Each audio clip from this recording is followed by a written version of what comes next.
Alright, Ms. Van Doren, would you like to introduce yourself? My name is Louisa Van Doren. I am 69 years old and I am recently married and retired. I am suffering from type 2 diabetes, osteoporosis, and high blood pressure. With my recent diseases, I go on a 2-mile walk every day with my little dog Rudy. I have come in this morning because recently as I drink white tea, I have noticed that I can't enjoy it as much as I have sensitive teeth. Alrighty, so I know in the past you've had extensive dental care done, you've had crowns and bridges and all that stuff, and I also know you've complained about sensitivity. Yes, ma'am. I find that when I drink my hotter tea, that it affects me more. Yes, typically a change in like temperature, cold or warm, typically makes people realize their sensitivity in their teeth and stuff like that. So I'm gonna recommend using sensitive toothpaste. You can also get mouthwash that helps with sensitivity. They help block your dental tubes from being so sensitive. In addition, I would recommend getting toothpaste and mouthwash with fluoride because that's extra protection every day for your enamel and it just helps your teeth in general.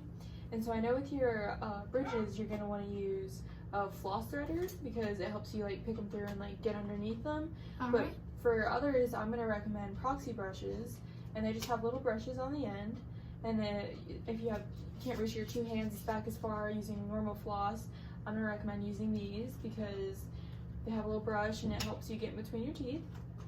In addition, I know you've talked about how you use hard toothbrushes. Yes, ma'am. And that's not really good for your enamel, so I'm going to suggest using soft toothbrushes because they're softer on your teeth and it just helps take away plaque and all that sort of stuff and prevent it.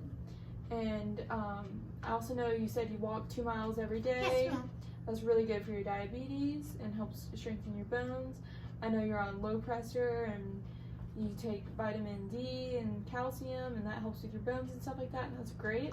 I'm just going to recommend keeping up your diet too and eating healthy foods and maybe laying off the sugary drinks just because they can cause cavities and plaque and you don't want that so much. But Alright. yeah, and I'm just going to recommend coming every 3 months just because with your osteoporosis, your bones are a little weak and your jaw might be and you might have teeth loose and stuff like that. And so just to keep up with your dental care and process, I was just going to recommend that. Alrighty. Alright, do you have any questions? No, ma'am. Alrighty, have a nice day. You too, sweetie.